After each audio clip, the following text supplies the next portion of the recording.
Desa Pulisan. Kawasan ini terletak di Kecamatan Likupang Timur, Minahasa Utara, Sulawesi Utara. Adalah salah satu destinasi objek wisata kawasan strategis pariwisata nasional di Likupang. Kawasan ini memiliki banyak objek wisata yang sangat indah, mulai dari pantai, bukit, hingga keindahan permukaan bawah laut yang mempesona. Total luas lahan objek wisata di Desa Pulisan adalah 17,93 hektar. Untuk itulah kami dari kelompok merencanakan perencanaan kawasan pariwisata pesisir berkelanjutan dalam mendukung KSP Likupang Desa Pulisan Kabupaten Minahasa Utara. Untuk profil kawasan perencanaan, Desa Pulisan adalah sebuah desa yang terletak di wilayah Kecamatan Likupang Timur, Kabupaten Minahasa Utara, Provinsi Sulawesi Utara. Terdiri dari 3 jaga dengan batas wilayah sebagai berikut: sebelah timur Desa Kinunang, sebelah barat Laut Sulawesi, sebelah selatan Desa Marinso, sebelah utara Laut Sulawesi, dengan luas 284,2 hektar, ketinggian DPL 100 meter, topografi daratan. Untuk penggunaan lahan di Desa Pulisan didominasi oleh lahan hutan, yakni sebesar 144,8 hektar, dengan lahan yang paling sedikit yaitu pesisir pantai dengan luas 2,6 hektar. Kami dari kelompok juga menganalisis faktor pembentukan pariwisata yang menggunakan komponen 4A, yaitu hal-hal yang perlu ada dalam destinasi wisata. Komponen 4A ini terdiri dari atraksi, aksesibilitas, amenitas, dan ancillary. Untuk atraksi, Bukit Savana merupakan bukit hijau yang memperlihatkan pemandangan pantai dan Desa Pulisan yang di bawahnya. Pantai Panjang memiliki 3 spot pemandangan, yakni pantai, batu, serta pemandangan Bukit Savana. Pantai Perawan memiliki keindahan pantai pesisir putih dengan pemandangan batu dan Bukit Savana yang indah. Yang terakhir, Pantai Pulisan merupakan destinasi wisata pantai pasir putih disertai dengan pondok-pondok yang dapat disewakan pengunjung untuk bersantai. Untuk komponen aksesibilitas, untuk Bukit Savana tidak terdapat tunjuk arah untuk jalur darat menuju ke lokasi. Kondisi jalan juga buruk karena belum diaspal dan cenderung sulit untuk dilewati bagi kendaraan roda 4. Untuk Pantai Panjang belum ada akses darat menuju ke Pantai Panjang, sehingga untuk wisatawan menuju ke pantai ini terlebih dahulu singgah ke Pantai Pulisan dan melewati akses laut menggunakan perahu. Untuk Pantai Perawan belum ada akses jalan darat menuju ke Pantai Perawan, sehingga untuk wisatawan menuju ke pantai ini terlebih dahulu singgah ke Pantai Pulisan seperti ke Pantai Panjang. Untuk Pantai Pulisan, akses jalannya sudah baik, kondisi jalan telah diraspal, ada petunjuk arah ketika masuk ke Desa Pulisan, dapat ditempuh dengan waktu kurang lebih 2 jam dari kota Manado. Untuk komponen amenitas, di setiap tempat wisata terdapat kantin-kantin yang menjual makanan untuk pengunjung serta pondok-pondok yang dapat disewakan pengunjung. Tersedianya lahan parkir di setiap lokasi wisata yang cukup luas untuk pengunjung baik menggunakan sepeda motor, mobil, ataupun bus. Untuk fasilitas toilet telah tersedia di Pantai Pulisan, di mana pembangunan toilet ini merupakan bantuan dari PT Angkasa Pura I, Bandara Samratulangi. Terdapat 10 toilet termasuk 1 untuk pengunjung kebutuhan khusus. Sarana ibadah, terdapat 4 gereja di lokasi yang berada di Desa Pulisan. Untuk sarana kesehatan, terdapat 1 poskesdes yang ada di Desa Pulisan. Untuk homestay, Desa Pulisan belum tersedia, oleh karena itu lebih diarahkan untuk rumah warga atau bangunan yang telah ada di desa untuk dijadikan homestay atau penginapan untuk penunjang kegiatan pariwisata. Untuk konsep atraksi dan fasilitas, memiliki 3 konsep, yaitu something to do, something to see, dan something to buy. Untuk berenang, wisata pantai di Desa Pulisan dengan air laut yang terlihat biru dan murni memungkinkan pengunjung untuk berenang ataupun sekedar bermain air. Untuk berfoto, pengunjung dapat berfoto di daerah bukit, pantai, goa, dan lain-lain. Untuk water sport, di Desa Pulisan, pengunjung juga dapat melakukan berbagai kegiatan water sport seperti bermain banana boat, snorkeling, dan lain-lain. Untuk something to see, atraksi wisata berada di daerah pantai, batu karang, goa, dan Bukit Savana. Untuk konsep something to buy, terdapat warung dan kantin yang menjual makanan dan cemilan dan minuman bagi pengunjung untuk melengkapi pengalaman wisata. adanya pondok-pondok di setiap pantai yang disediakan warga pengelola untuk pengunjung bersantai sambil menikmati pemandangan pantai. Dari Pantai Pulisan juga, pengunjung juga dapat menyewakan perahu untuk langsung ke Bukit Savana dan menikmati pemandangan dari atas bukit. Selain ke Bukit Savana, pengunjung juga dapat menyewakan jasa perahu untuk melihat pemandangan Goa Pulisan. Untuk analisis tata landscape, total luas site pada Pantai Pulisan 1,29 hektar. Pada Bukit Savana 16,64 hektar. Jadi total dari luasnya adalah 17,93 hektar. Kondisi topografi di tapak perencanaan yang berada di Desa Pulisan terdiri atas perbukitan dan daerah daratan rendah dengan kemiringan 1-3% dan 31-40% yang didominasi dengan daerah perbukitan yaitu sebesar 280,49 hektar dari luas Desa Pulisan yaitu 284,24 hektar. Vegetasi kondisi existing yang tumbuh di sekitar lokasi diantaranya tanaman pantai yang toleran dengan iklim pantai dan mampu beradaptasi dengan kondisi tanah yang berpasir, air payau, dan cuaca terik. Tanaman seperti pohon kelapa, ketapang, tanaman perindang, alang-alang, dan jagung. Untuk vegetasi yang perlu dipertahankan dalam kawasan wisata Pantai Pulisan yaitu kelapa dan ketapang. Pohon kelapa dan ketapang berfungsi sebagai pembela angin laut sehingga mengurangi dampak angin ke darat, pencegah erosi dan abrasi, serta menjadi peneduh di daerah berpasir. Untuk vegetasi yang perlu dipertahankan dalam kawasan wisata Bukit Savana yaitu alang-alangnya, karena merupakan daya tarik utama dalam kawasan wisata. Sistem utilitas yang digunakan pada objek wisata Pulisan adalah sistem air bersih, sistem air kotor, jaringan listrik, jaringan komunikasi, jaringan pembuangan sampah, sistem pengamanan kebakaran, dan utilitas parkir pada objek wisata Pulisan. Kebutuhan fasilitas parkir diberikan asumsi 40% pengunjung menggunakan mobil, 50% motor, dan 10% bus.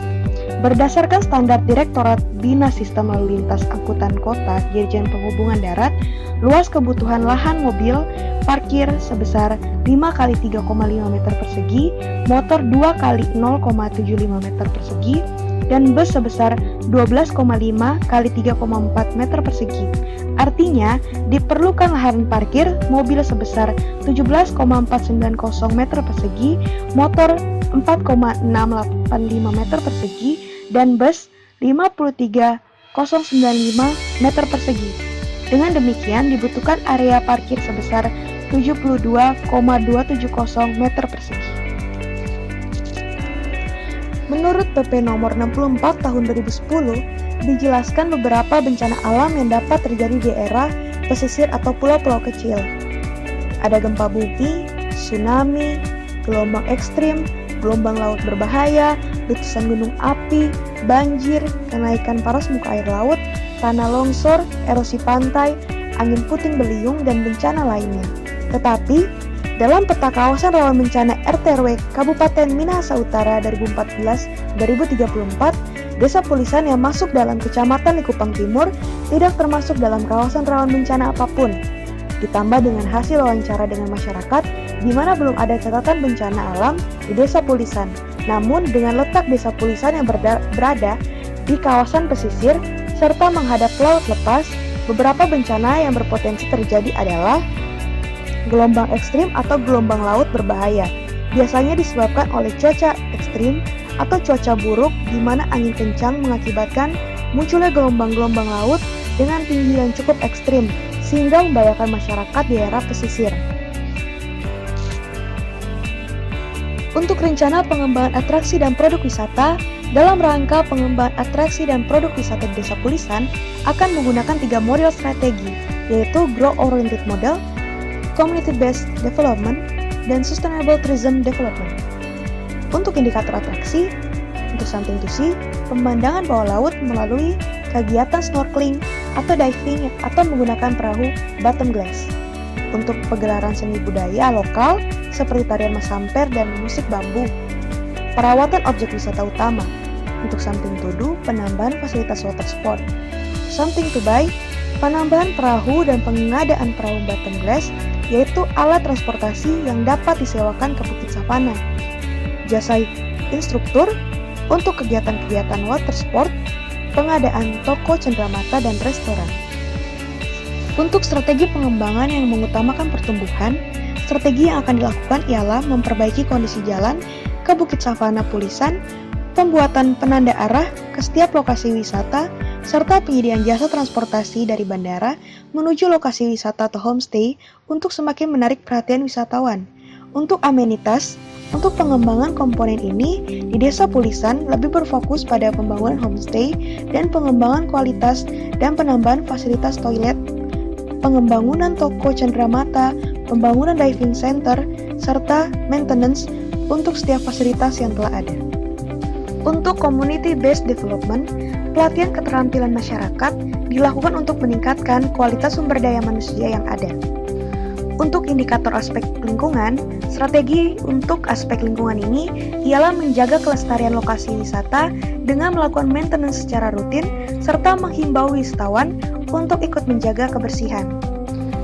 Untuk aspek sosial, pengadaan kursus bahasa asing untuk meningkatkan kualitas SDM dan membantu interaksi masyarakat lokal dengan wisatawan sehingga dapat membantu kegiatan pariwisata. Pengembangan kebudayaan lokal tarian Masamper dan musik bambu sehingga dapat menjadi daya tarik wisata. Dan indikator ekonomi, pembinaan dan bantuan dari dinas terkait, sektor swasta agar mengembangkan objek wisata bersifat jangka panjang, serta dapat meningkatkan dan menciptakan lapangan pekerjaan dan semakin meningkatkan perekonomian masyarakat di Desa Pulisan. Rencana tata landscape, rencana aksesibilitas dalam tapak. Pengembangan objek wisata dengan basis atraksi yang baik harus didukung oleh komponen aksesibilitas. Jadi, kami merencanakan pelebaran jalan utama selebar 30 meter dengan jalur hijau pedestrian dan jalur sepeda. Untuk jalan lokal, jalan dua arah lebar 16 meter dengan jalur hijau dan pedestrian. Untuk rencana vegetasi dalam tapak, dibagi dua, yaitu vegetasi sekitar jalan dan vegetasi sekitar objek wisata. Vegetasi sekitar jalan berfungsi sebagai pembias angin dan peredam kebisingan serta peneduh, yaitu menggunakan pohon cemara laut dan bungur. Vegetasi sekitar objek wisata berfungsi sebagai pembias angin dari arah laut dan peredam kebisingan serta peneduh. Vegetasi alang-alang merupakan daya tarik dari Bukit Savana dan pohon kelapa dan ketapang lebih cocok ditanam di sekitar pantai. Pada rencana zonasi tapak, rencana tapak terbagi menjadi 5 zona, yaitu yang pertama, zona konservasi. Zona ini difungsikan sebagai pusat budidayaan tanaman serta lahan perkebunan dengan luas 92,14 hektar. Yang kedua, zona fasilitas umum. Zona ini lebih didominasikan dengan kegiatan oleh masyarakat seperti permukiman dan fasilitas internal masyarakat dalam mengelola objek wisata dengan luas 74,32 hektar. Yang ketiga, zona atraksi wisata 1. Zona ini terdapat wisata edukasi, pusat kebudayaan, dan pusat pembelanjaan lokal market atau tourism shop dengan luas 33,66 hektar. Yang keempat, zona atraksi wisata 2. Zona ini terdapat objek wisata alam, yaitu Pantai Pulisan, di mana wisatawan dapat melakukan diving atau menyewa kapal untuk pergi ke lokasi wisata lain seperti Pantai Perawan, Bukit Savana, dan Goa dengan luas 37,77 hektar.